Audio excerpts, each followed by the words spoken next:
रुपाली, भया आला बाई तुम्ही. अहो सकाळपासून तुमची वाट बघते मी. काय सांगितलं डॉक्टरांनी? अगं आता तुला काय सांगू मी. अहो काय आलं रिपोर्ट मध्ये सांगा की. 3 mm चा मुतखडा सांगितलाय डॉक्टरांनी मला. अहो म्हणूनच तुमच्या एवढं पोटात दुखत या. ह्याच्यावरती उपाय सांगितलाय का नाही काय डॉक्टरांनी? उपाय सांगितले ना त्यांनी.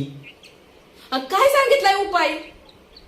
डॉक्टर म्हणाले तुम्ही आहे ना सकाळ संध्याकाळ रोज एक बियर पियत जावा 3 महिने, म्हणजे तुमचा मुतखडा आहे ना विरघळून पडून जाईल. काय? मग आता काय करू मी?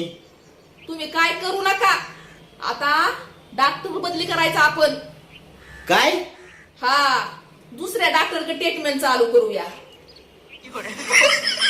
3 महिने बियर प्यायला सांगितली या.